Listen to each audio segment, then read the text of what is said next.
Hey, what's going on, everybody? Paul English here, and welcome to our the Nerds United One weekly Flash and Arrow recap show, recapping the latest episode of The Flash and the Arrow. Helping me out is the OG team of Caleb, Jack, and Chris. Gentlemen, good evening. What's up? Good evening. Good evening. What's Glad to be here. going on? All right, so there's going to be obviously Flash and Arrow talk, a whole lot of it. We also have a little bit of other stuff to do. Supergirl pilot premiered this week, so we are going to talk a little bit about it near the end.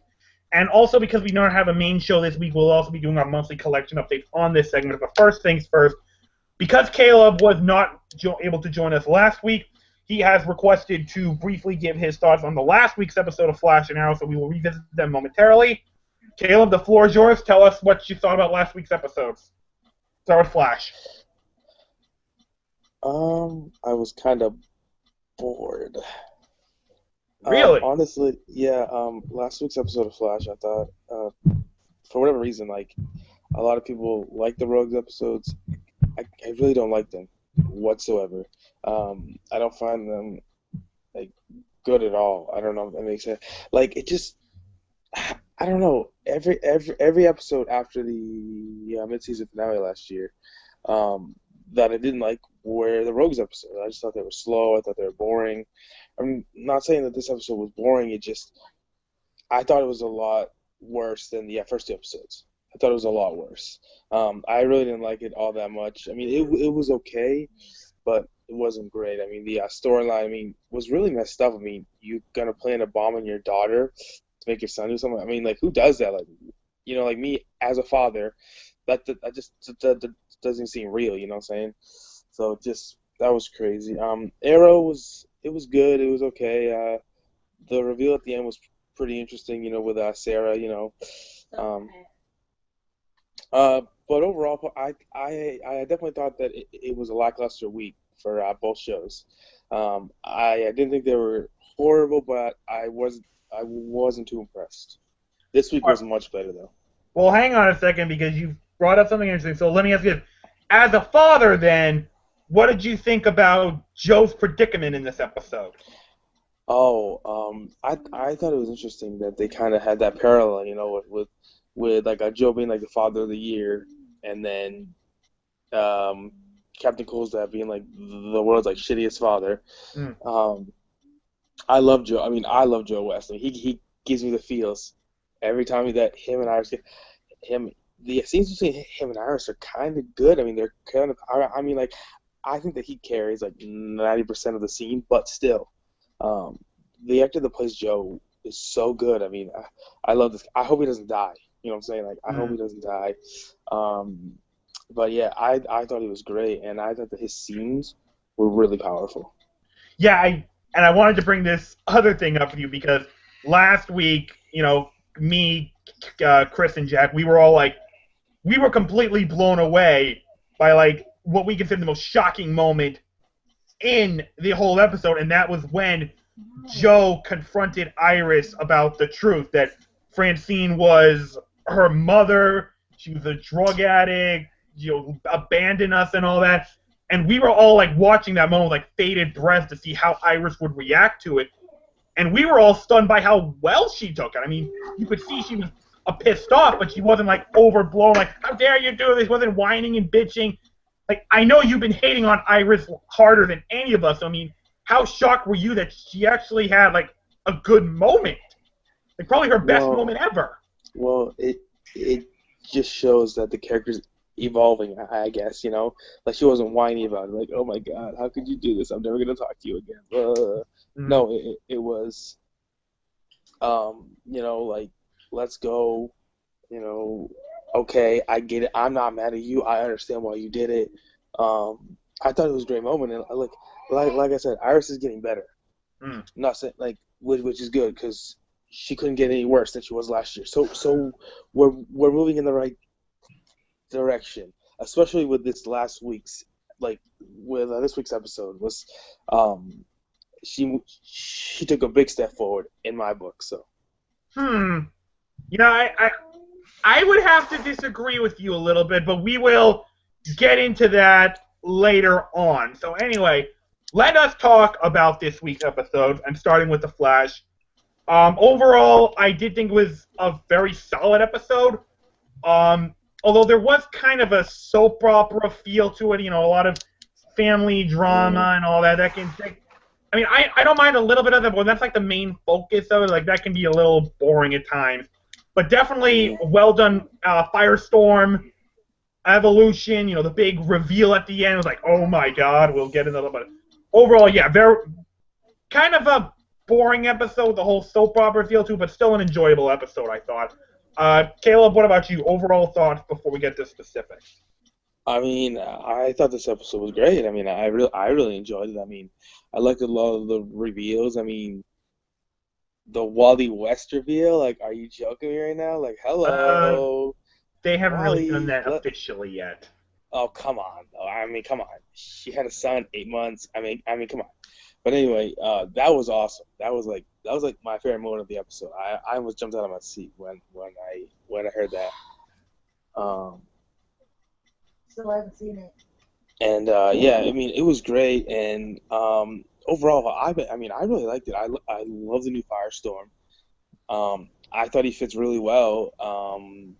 I thought the villain was really vanilla, but that's kind of what you expected. I mean, and what kind of got me agitated, and what I liked about the original Firestorm is when Ravi Amell and Martin Stein fused, they didn't really get it all the way.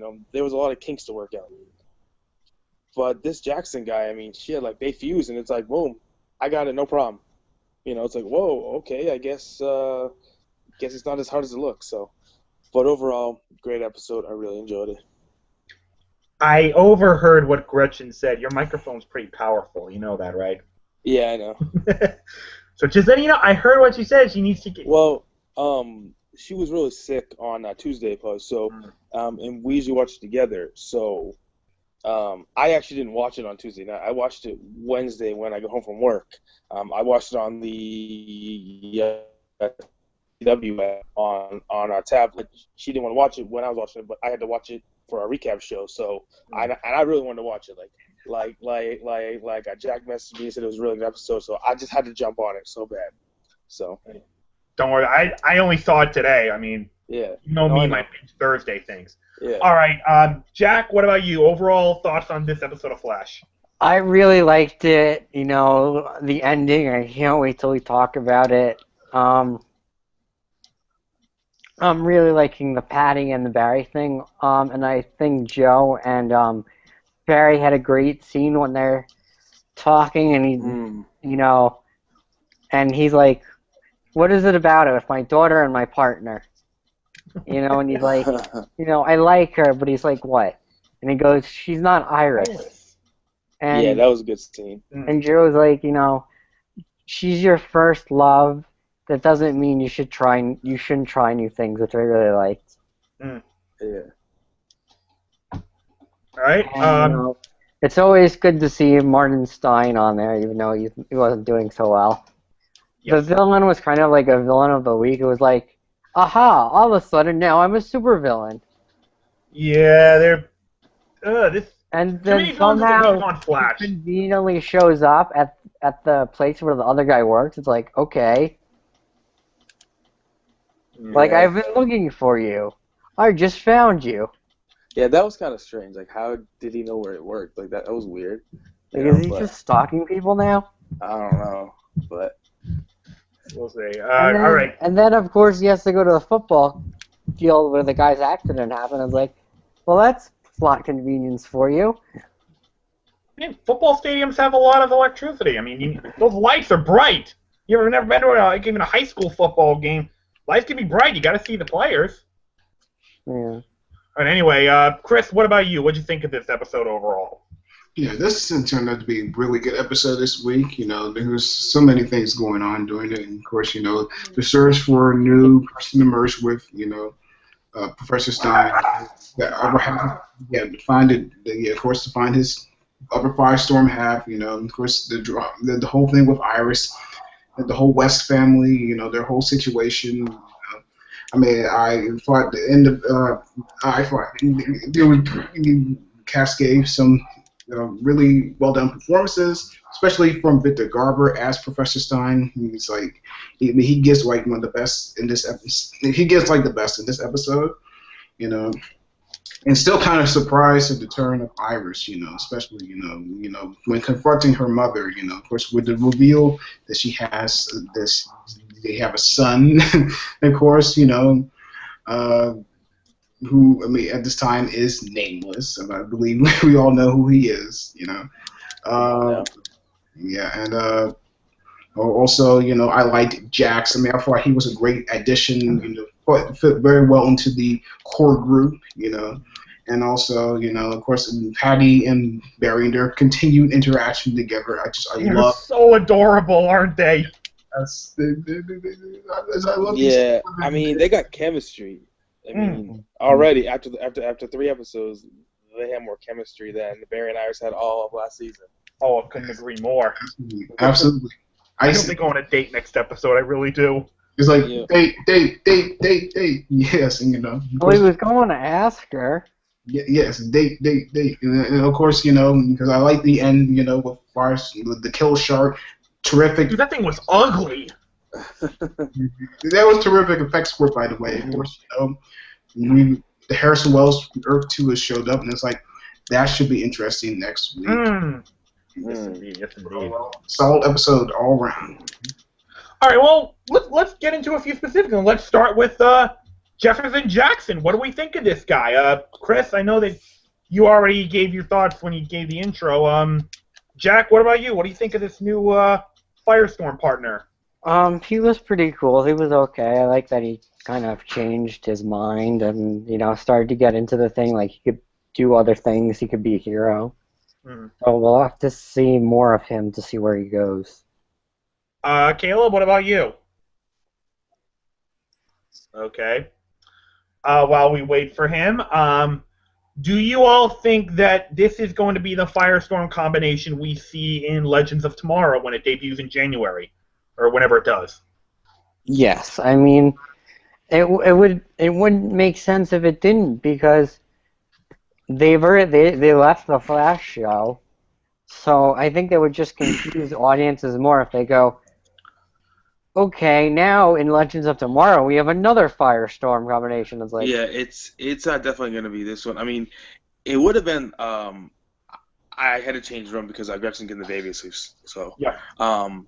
It would have been Robbie Amell, his Firestorm, but he wasn't committed to Flash as everybody knows. He couldn't commit because his movie career's taken off, I guess, like whatever. So that's why they brought in this guy, and then him and Victor Garber are going to transition over to Legends of Tomorrow. So overall, honestly, I like this guy. I thought he was. I thought he had charisma. I thought his acting was good. I mean, I kind of didn't understand where he was coming from. I mean, you have a chance to save people, but you're whining that you weren't able to get into college. But you have a chance to save people's lives. I understand, but I mean that kind of confused me. But in the end, I don't know. It was kind of confusing because it was kind of like, so you can save people's lives, and this guy is dying, and he needs you to save his life. No, I'm not gonna do it. No, I mean it was kind of confusing. But overall, I thought in the end, that him and Victor Garber's chemistry was pretty good. I liked it. It started to grow on me at the end of the episode. Well, I mean, to be fair, that is a whole lot for a 20-year-old young man to take in. Like, oh, superpowers, metahumans, I have potential, I can be a superhero. That's a mind-blowing thing, to be fair.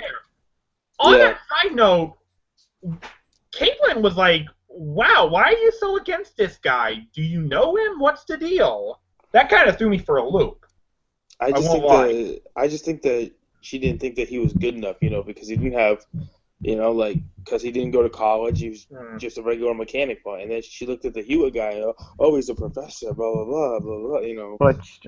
But he was a giant dickhole, dude. I hated that character so much, man. Yeah, and she didn't even look deep enough to find out he had a history. Right. And our man Cisco, man, he's the man.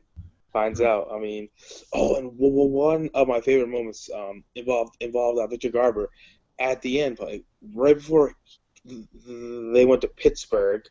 Oh yeah. Was when he was talking to Cisco about Mm. vibes, about him being vibe, and how I thought that was a beautiful moment. Like Victor Garber is such a good actor. That moment was awesome. Like it was like it's a gift, it's not a curse. Use it, explore. I mean, I love that moment. Yeah. Absolutely.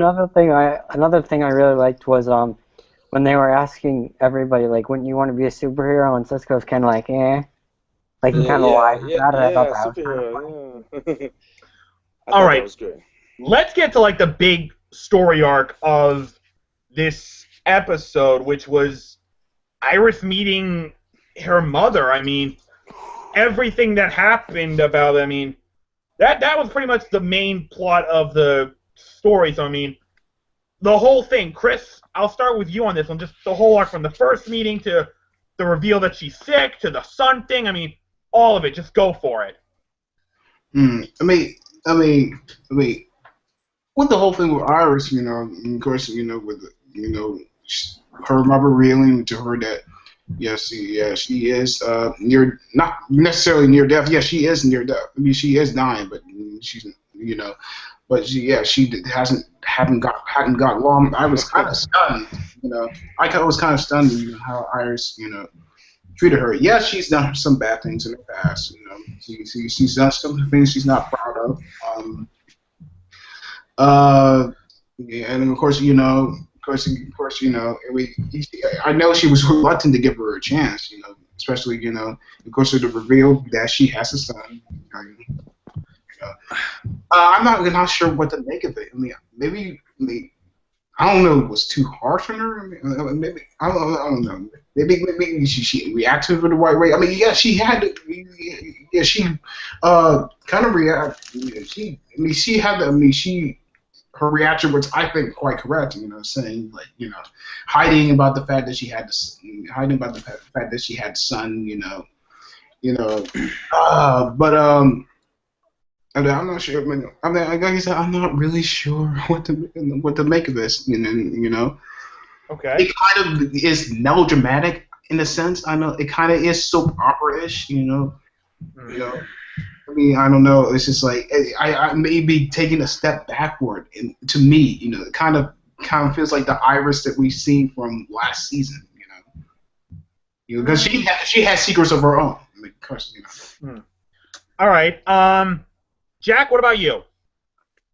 No, I thought she was really good. She's really getting better. And it's shocking because we're all waiting for that one moment when she's going to slip up and all the progress is going to go down the drain. And I'd like to point out that that what the mother has is the same disease that Mr. Freeze's wife had from the Batman and Robin film. Yes, I noticed that. Like, McGregor syndrome, I had to pause it from like, I've heard that before. Where have I heard it? Where have I heard it? That's what Freeze's wife had. Oh my gosh. Yeah. Yeah, McGregor syndrome. Yeah. Mhm. Interesting. Mm-hmm. Anything else, Jack?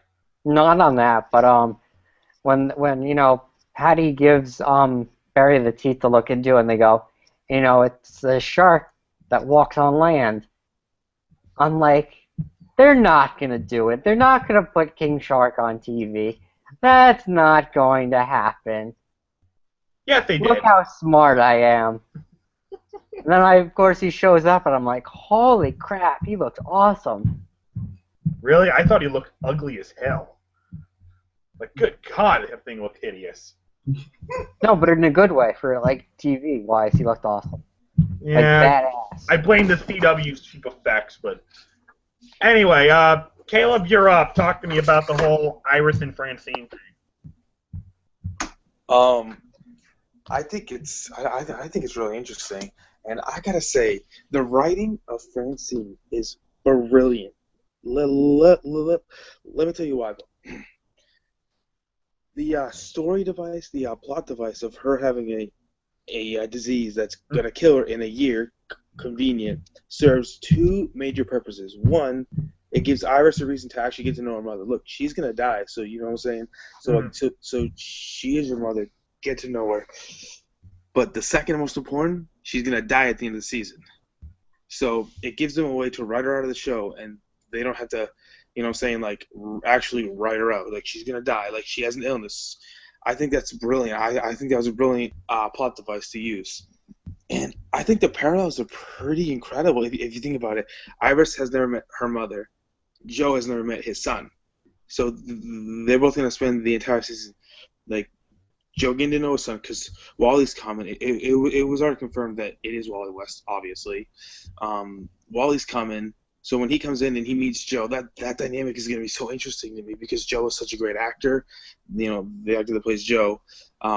I can't wait to see how he plays with Wally. And then Iris also getting to know her mother.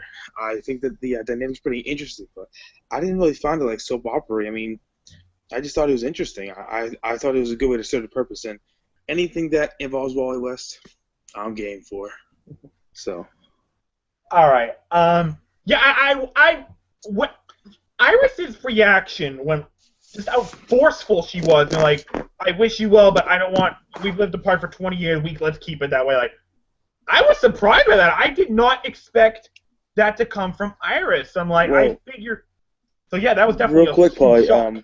And one thing that kind of surprised me is, like, I love that they gave the Wally reveal to Iris. You know what I'm saying? Like, you had a son, blah.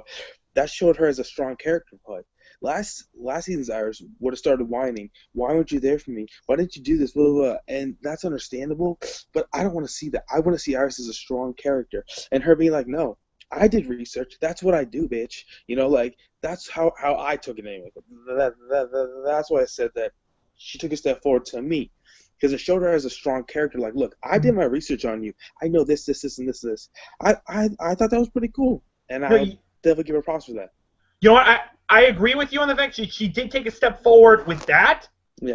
But then she immediately took a step backwards by saying, I'm not gonna tell my father this, because if he finds out that he has a son he doesn't know about, it's gonna crush her. I'm like, whoa, wait a minute. Like, Iris, excuse me, but didn't for like 9 months Barry and Joe keep a secret from you that Barry was the Flash? You remember how much pain you were in when not only did you find out Barry was the Flash, your best friend, your brother, but your own father kept this from you. You remember the pain of that, felt, and you're going to keep this huge secret from your father? What the hell? So, I mean, I agree that she took a step forward by showing her strong, yeah, I did my research, you have a son. But then she took a step back, like, now you're going to keep secrets from your father? What the hell? So I'm hoping that she either comes to her senses super quick and realize, you know what, I shouldn't do that, that's wrong. My father made a mistake keeping a secret from me, I'm not going to do that to him.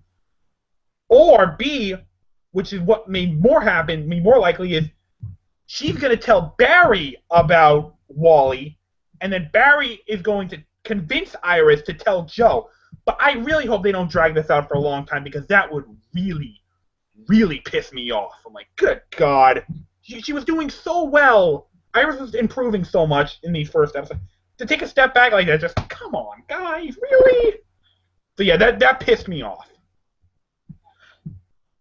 Anyway, you guys seem like you were going to respond to that. I mean, not really, but I was with you. It's just like, I was with you. It's just like, yeah, it's just like, yeah, she's progressed so much this season, but, you know, if she keeps this from them, it's like, oh, Iris is like, the writers may not, that may not be that may not be a wise choice on the writers' part, you know, if they decide. Well, I want to talk about this. They brought this up on the Collider After Show, and I thought about it, and it made sense. It was kind of dumb for Joe not to tell Barry that Wells is back. Yeah, I admit that was kind of stupid, although now that Barry knows, it kind of defeats the purpose of that. So, I mean... No, I know, but it's like Wells has tried to kill him, so it would be pretty good information for Barry to have that Wells could be back. Yeah, no, I see your point. It's like, I don't get what is up with these people keep... And it's not just on Flash, it's Arrow, and that's why I bring up that these shows kind of have like a soap opera feel to them. It's like, what what is the deal with our main heroes keeping secrets from each other? They're keeping secrets from their own team, their friends, their families. Like, what the hell? And this has been going on and on since season 1 of Arrow. Everyone. Now, sometimes, there are valid reasons. I mean, I can understand Oliver not wanting to tell Thea or Laurel that he was the Hood in season 1, but I mean, and I can understand Barry and Joe not wanting to tell Iris that Barry was the Flash to keep her safe and whatnot, but family secrets like, Iris, you have a brother. Iris not telling Joe that he has a son. It's like, that's just stupid. It's like, come on, you gotta tell him that. Now we have to talk about the ending with King Shark and Wells coming up to save the day. What'd you say, Jack? No, I said we have to talk about Wells showing up to save Barry from King Shark. Yeah, that is definitely going to lead into one kick-ass episode next week. I cannot wait to see how they handle this. I can't wait for next week, and I hope we haven't seen the last of King Shark. Yeah. Is that who he is? Yeah, that's his name, King Shark. Okay. I don't read the comic books a whole lot, so I mean, that's all it is. All right. Hopefully Caleb will be back with us momentarily, but in the meantime, let's move on to Arrow. Again, kind of a bit of a soap opera episode to me. It's more like a lot of understanding that secrets heard, you shouldn't keep them and whatnot. It's like, guys, we get it already. How many more times do we need to? These characters need to learn this lesson that you shouldn't keep secrets from your family. Now, I understand, Laurel did tell her father about Sarah coming back, but I mean, this whole lesson about secrets are bad and whatnot, just it's upsetting me a little bit. Like, they've been doing this for like 4 years now. Come on, guys. We already know. You've established it a million times already. Secrets from your family is bad. We get it already. Stop doing it, for goodness sake. But I mean, I kind of came across as like a filler episode, throwaway villains. They weren't even like villains. It was like corrupt cops and, they're building up toward next episode, which is going to have Constantine in it. So, I mean, I looked at it as more like a build-up. I was like, okay, we know Sarah's not getting well. When's the guy coming in? So, I mean, not a very good episode to me, although the scenes with Oliver and Lance were damn impressive. Those were definitely the highlights in an otherwise good but not great episode. That's what I thought. Jack, what about you? I really liked the episode. No, I thought the dialogue, the exchanges between Oliver and Lance were great when he's telling him, why I wanted to run for mayor. I want to impress you. I've wanted to do that for a long time now. Them having the exchange about, you're working for Damien Dark, and Lance kind of defending himself, saying, you left the city. I needed help. By the time I found out who Damien Dark was, it was too late, and he threatened Laurel. And then I liked the scene when Lance went to Damien Dark for help, and Damien's like, if that were my daughter, I'd put her back. And then you have that scene where Lance is going to shoot Sarah. You're like, sorry, baby girl. And Laurel talks him out of it. All right, and then you had the spanking new Arrow Cave, which looks fantastic. And I loved where they put it. It was like in Blood's old campaign office, and underneath he had a secret lair, and it made sense because he was Brother Blood. So it made sense that he would have a secret lair that they could use. And we're getting hints that Ray is alive and he's sending out for help. Yes, indeed. Yes, indeed.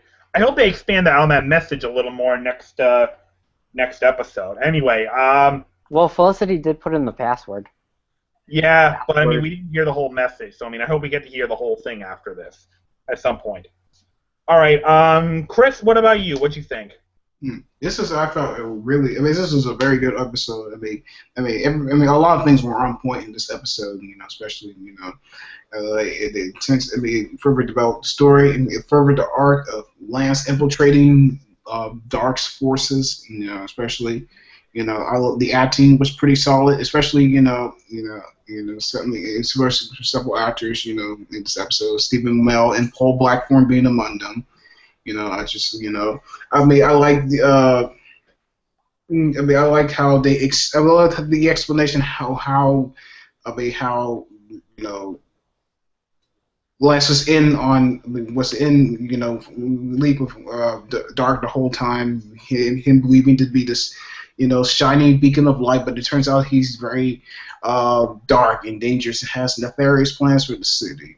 Especially like his whole scenes with Sarah, and her resurrection, and the acting is just completely wonderful, especially and the scene where he's forced to gun down Sarah. That was great acting by Paul Blackthorne, especially and the exchange of him, when Oliver and him, their conversation, about, of course, Oliver knowing about his allegiance with Damien Dark. That was great acting from Stephen Amell and, Paul Blackthorne. That was one of the best scenes of that episode. The flashbacks, I felt, I felt they kind of feel distant for the show at the moment.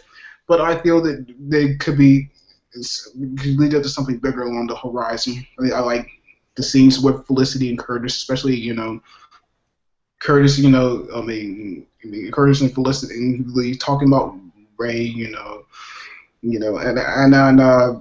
And of course, this episode really had a lot of layers to his characters. It was a really, really well done episode all around. Of course, next week. Constantine, that's gonna be enjoyable. All right. I don't really have a whole lot of specifics that I want to go into much for this episode, but I mean, I do want to bring up, because like you guys, I did think this is the highlight of the whole episode. It's the interaction that Stephen Amell and Paul Blackthorne had. I mean, oh my, you were right. You were on just, oh my god, amazing dialogue. Honorable parts, some of the best writing I've seen on this show from two very talented actors. I mean, just unbelievable, right? Just the confrontations they have, and I was kind of shocked when Oliver said, I'm running for mayor because all I've wanted was your approval. And I remembered last year when after Lance had arrested Oliver, and Oliver's like, I do love your family, I really do. I'm like. He was really showing in that moment, listen, it's not just your daughters, Lance. Quentin, I've always respected you, and all I wanted was your approval. That's the reason I'm running for mayor, because I want you, I want your respect, I want your trust, and great moment. And then the moment at the end, the speech that Lance gives when Oliver's in trouble and he saves him, and then the interaction at the end where Oliver's like, did you mean what you said? Or I trust, when Oliver says, can you stay in Dark's organization, spy on him, figure out what he's up to? And when Lance goes, that would imply that you trust me, do you? I trust the man who delivered that speech. That was just so gripping, so powerful. You were right, the highlight of that entire episode. Yeah, and I loved the speech he gave when the cop was about to kill, Oliver. Mm-hmm. And I loved Oliver's speech that he gave at the end, I came back from hell to save my city, and I really like the flashback. I'm wondering what's going to happen now that guy knows that he's a double agent. Yeah, the flashbacks are real. I think, like Chris said, the flashbacks have felt so distant from the scenes. I mean, they need to make some connection. Why is Oliver? What are these guys about? What's their who are these militia guys on Lian Yu? What's up with this? Exactly. I'm getting kind of sick of waiting for this.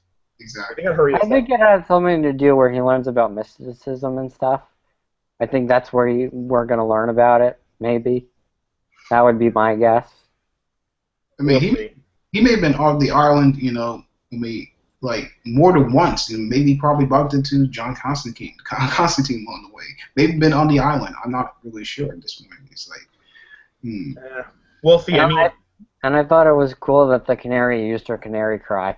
Oh, I was so excited to see that back again. She needs to use that more often. It is so badass, isn't it? Yeah. Yes. Oh my God. that blew me away the first time I heard that. Oh God, this shit is so wonderful. Woo. Yeah. All right, guys. So I just got word that Caleb will not be back with us, so we'll have to carry on without him. Long story. I don't know why. So anyway, anything else we want to? I cannot, to wrap up Arrow, I cannot wait for next episode. I can't wait to see, like, I knew when the highlight was showing, like, I knew that's why Constantine was coming in. He's going to help restore Sarah to some semblance of normalcy, but, I can't wait for that episode. Even despite the fact that I never saw a single episode of Constantine, I can't wait for this episode to come back, for this episode to air. Yeah, I think it's going to be really cool. I saw one episode of Constantine, and I didn't really like it, but I think this will be cool. And I'm even more convinced now that it's Lance in the grave. You think so? Yeah. He might be. Especially now that, Oliver said, I've always looked up to you, so he would be really upset if he died, and especially now that he says, I want you to spy on Damien Dark. Mm-hmm. We'll see. Honestly, I still think it's too early to tell. All right, guys, so, let's, as we approach the end, let's briefly talk the Supergirl premiere. It premiered this week. We've all been talking about, okay, we'll watch it, we'll give it a couple of our expectations are kind of low. So let's briefly get into it. We won't get into any specific deal, just give an overall thought about it. I thought it was an okay episode. It had some good, had some bad. First 10 minutes were just god-awful. It did pick up, though, at the end. Way too much name-dropping of Superman. Even though they never call him that. It's like, the him or my cousin, blah, blah, blah. Like, okay, how many times are you going to name-drop the guy? We get it. That got irritating really fast. Yeah, I agree with you. But, the story was decent. Melissa Benoist is okay. I like the guy playing James Olsen, and there is potential in this series. Like I said, there's some bad in it. It's not without its flaws, but there is potential in this show. So that's what I think about it. Jack, what about you? I thought it was okay. I thought it was a little boring. Had a little too much girly drama, with the sisters and what should I wear and all that. And I wasn't a huge fan of Jimmy.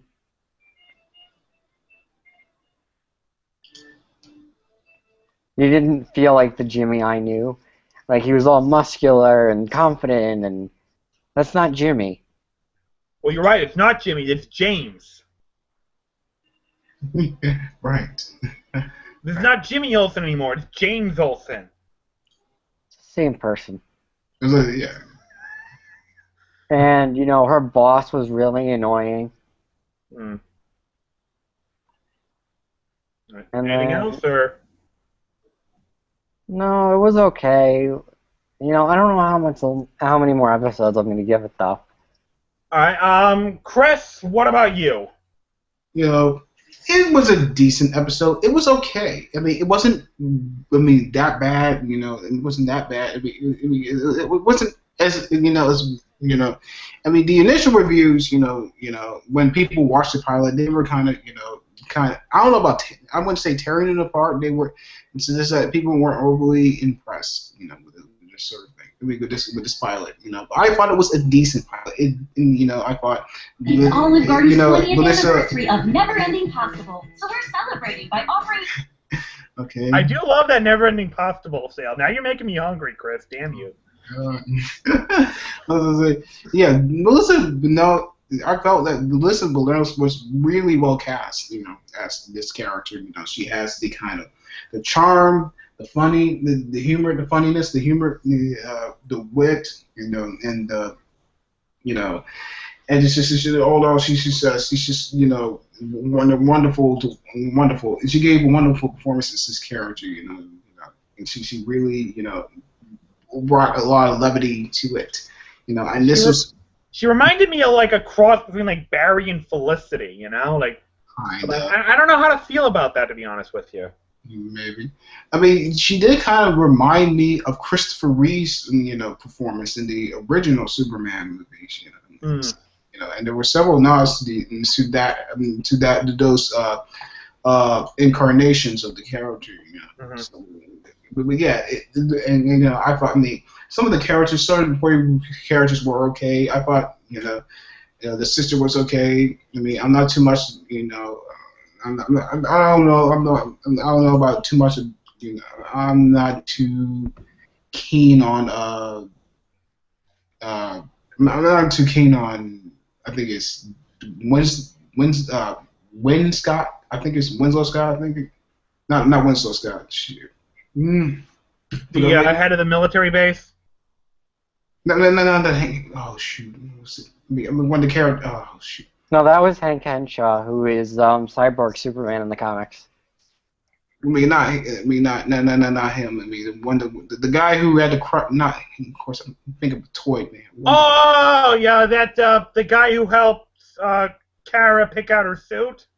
Yeah, I think it's. Yeah. I wasn't really too fond of him. I think he was. Really, I liked him. He was I really liked him. I mean, he's okay to me. David Harwood, as Hank Henshaw. He seemed kind of I don't know. He was. I don't know about okay. I'm still kind of iffy about him. He still seemed to be kind of a stereotypical cynic, if you will. I'm not really sure, but the villain was kind of one note, and not really that menacing. Not really didn't give it an overall impression. It just wasn't the character that was particularly memorable. Some of the special effects seemed really well done. I really like the scene where she sings to Plane. That was well done. That was really fantastic, even on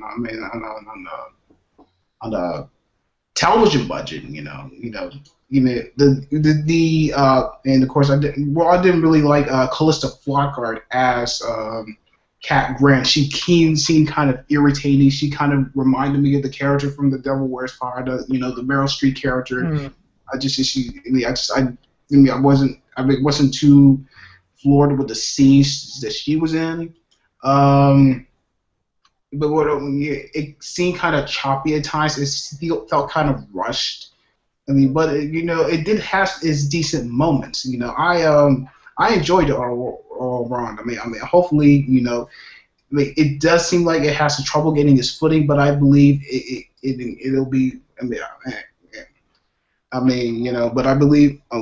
But some of the characters could use a little work with the whole chasing of Jimmy Olsen, or should I say, he's now referred to as James Olsen. Still not really sure about that, but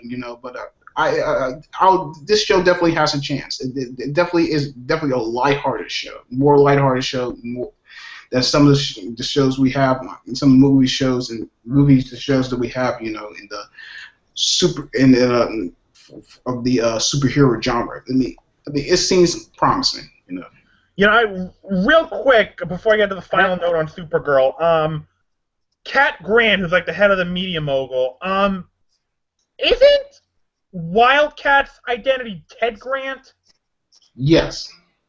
You think they're related in any way? I don't think they are. No, I doubt it. I doubt it seriously. All right. So anyway, And I was kind of annoyed with all the Superman references. We know he's. Yeah, they need to cut the name dropping big time. Yeah, it would have been useful to drop it like a couple of times. It just seemed to it wore thin. It's like I felt like every 10 seconds. Here's a Superman reference. My cousin. Yeah. All right. So anyway, regarding the future of this show, I still have not decided whether or not I'm going to commit to this series.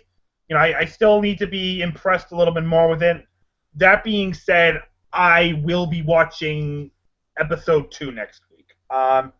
Jack, what about you? Are you going to watch the next episode, or are you done already? No, I'll see episode 2, and I'll see what I think of episode 2. All right. Chris, what about you? Like I said, I mean, it has potential. It definitely has, it definitely has, it definitely, I mean, the start of it may seem rocky, it seems to have kind of trouble finding its way, but I like the approach that the creators of the series are giving to it. It's not a cynical, it's not a dark, cynical, it's not a dark, cynical show. I mean, it really. Yeah, it's really kind of lighthearted. It opts to entertain, and it opts, of course, it opts to entertain, but it opts to, show viewers the brighter side of things. It opts to, have some fun. Have some fun along the way.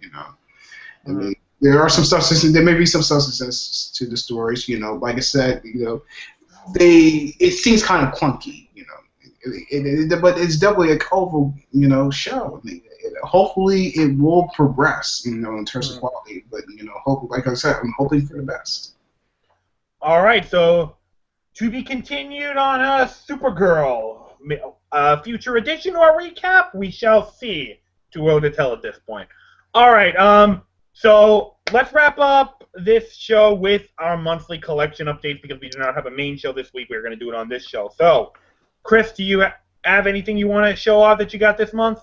Unfortunately, I don't. I hope to in the future, but I'm not certain at this point. Okay, Jack, what about you? Yeah, I have two things. I'm just going to go get them real quick. Okay.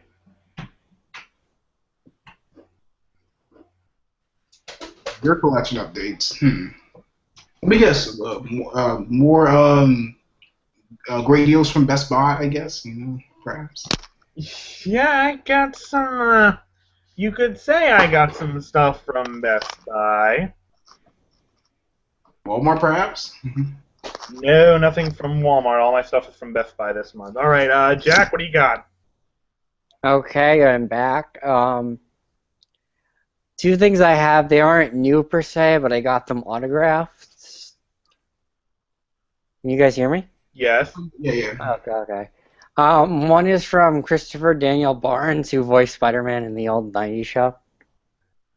Oh, that is nice. Whoa, cool. Sweet. Oh my god. Yeah. And then I met the creators of the show, the Venture Brothers, and I got it signed. Okay, very nice. And then I got this documentary, The Death of Superman Lives, What Happened, by John Schneff, and he signed it. Oh, I've been looking for that, actually. Yeah, you can buy it online. Okay, I've been looking at a store to find it.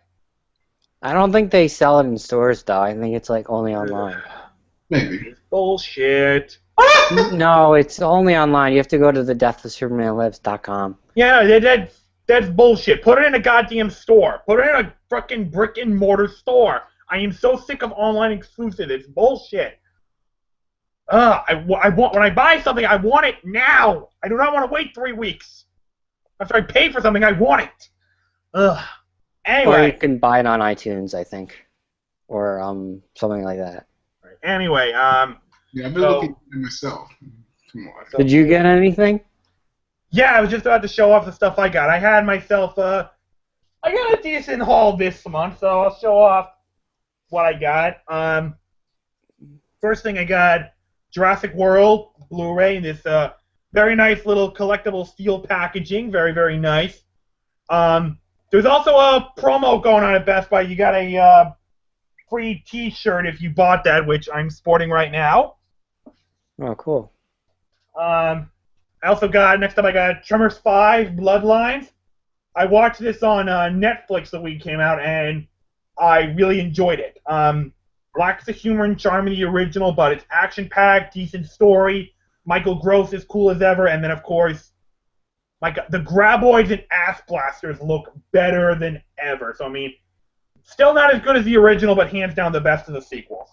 I won't lie about that. All right, next up, Dragon Ball Z Resurrection F. There was no way in hell I was not getting it. I was so pissed off that I could not see this film in theaters. The theater was sold out. I was pissed as hell. So I cannot wait to hook up with my friend who was with me when we went to the theater, so we can watch it together. I cannot wait to get my hands on this Resurrection F. Frieza's back, baby! Yes! Dragon Ball Z sucks. Fuck you! No. I didn't say anything. What are you talking about? Bullshit! Suck it! Oh. Heard it. All right, next up, Disney classic, Aladdin. Of course I'm going to get it. One of the greatest Disney movies Oh, I love that of movie. all time. Robin Williams is a fucking god in here. Oh, my goodness. Yeah, All right, I have When, to say something about Aladdin, which happened recently. So when I went to the convention where I met Spider-Man, the voice who did Jasmine was there, and I was talking to her. that is so cool. Yeah, she was there. But, there's some cool outtakes on this with, outtake recordings that Robin Williams did that did not make it in the film, so they animated those outtakes. I'm like, God, I almost cried watching them because they were so funny, but I almost cried. Just, oh my God, some of the lines are there just hilarious, and it just shows you what a genius Robin Williams is. You talking about the outtakes where he's impersonating various celebrities and stuff like that? Yeah. That I saw that. Oh my God! It's like that. That's like that blew me away. I just loved it. It's like it shows you how immensely talented he was. It's like that was incredible to see. Yeah, I was watching this with my little sisters, and they need to see this movie. They cannot go through their life without knowing the magic of Aladdin. When the genie first comes out of that lamp, it was mixed for me. Just I was so happy to see him again, but it was so sad knowing that Robin Williams is gone. And then when he leaves at the end, I'm free. Yes, your soul is free, Robin. Oh God, it's hard to watch this movie knowing he's gone, but it's still so magical and so wonderful. I friggin' love this movie. All right, last but not least, as you all know, I think I brought this up on a number of shows, but I caved this year and I got the Best Buy exclusive Avengers Age of Ultron Steelbook, 3D Steelbook. And as you all know, Best Buy had two covers, one with Ultron, one with Vision. And I was trying to decide which one should I pre-order, and I wound up going with the choice I did because as I wanted to love Ultron so much, and as great as James Spader was, Ultron just came off to me like another throwaway villain. They could have done so much more with him. Instead, they wasted him, I felt. So I wound up going with the guy who I know is going to have an impact on this franchise, and I showed some love to Vision. Because this guy is going to have an impact on this franchise, so that's why on this universe, so that's why I ultimately went with him. Very cool. Yeah, so I got my Avengers Age of Ultron Steelbook. And that's what I've got this month. Yes. Yeah. Yeah. Oh my goodness. Yeah. I wish I could get Age of Ultron though. But yeah, it's not as good. It's the first movie, but it's still pretty good all around. Avengers. Yes. And then I was excited to hear that Ant-Man's coming out in December. December 8th. So. Yes. I'm sure to get that. Yeah, at least leave us a preview for Civil War or something like that. God. Actually, I think I heard a rumor. I don't know how true this is, but they're saying that a trailer for Civil War is going to air during Star Wars: Force Awakens. That would be pretty cool. Yes, I really get it. It makes sense. They're both Disney. No, it doesn't exist. And if that was the case, that would be the greatest fucking experience of all time. Imagine them. Imagine them dropping a preview for both Civil War and Batman v Superman. During Star Wars. It's like, well. I want a trailer for Deadpool too. I was gonna say yes, Deadpool. And X-Men Apocalypse. X-Men Apocalypse might be too soon. Might be too late. Or too far away into this one, but trailer for Civil War during Star Wars, sign me up for that. All right, anyway, guys, that's going to wrap up our Flash Hour recap show. We'd like to thank you all for watching. I'd like to thank Caleb for joining us, however limited it was. Jack, thank you very much for being here. Thanks, and to everyone watching, you have not failed this city. No, indeed. And Chris, as always, my friend, it's a pleasure having you here talking about these shows. It is a pleasure talking these shows to you, especially these especially these great shows we have. These wonderful comic book shows and other great things in the nerd sphere. Great being on these shows, man. Yes, indeed. Oh yeah. One last thing, everybody. I do want to take a moment to apologize to everyone who also watches our main Nerds United One show. I think it's pretty. I know we only did like one show this month on that one. I think it's pretty safe to say that Halloween month was a total bust.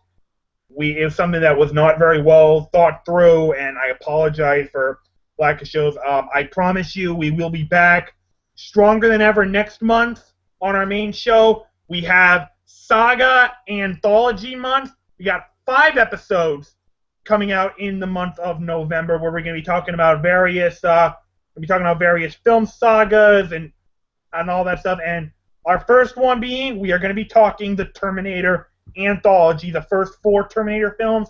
Yes. No 5 yet because I don't think everyone has seen it, but we will talk about the first 4 Terminator films. So November is Saga Month. It is going to be absolutely epic, and we hope you will join us for that. Oh, boy. So I might actually have to check those films out. Say that what again? was that? What? I might have to check those films out. I think I've seen Salvation, and I think I saw 2. Okay, at least you've seen one good one. Hey, I was saying, If you've only seen Salvation, like, someone pray for this man's soul. For real. I was going to say the same thing. When you saw for South, just that movie, I was like, no, it can't be. Okay. But yeah, you got to see the first one, and unfortunately, you got to sit through the third one too. Even though it was better than Salvation, but yeah, it's not that good. I mean, yeah, it's kind of disappointing, but yeah, it doesn't match up to the first 2. No, but anyway, thank you all very much for watching. We will hopefully see you next Monday for episode 1 of Saga Month, and we hope you'll join us back here next week for more Flash Hour recap. Until then, have a great day, everybody.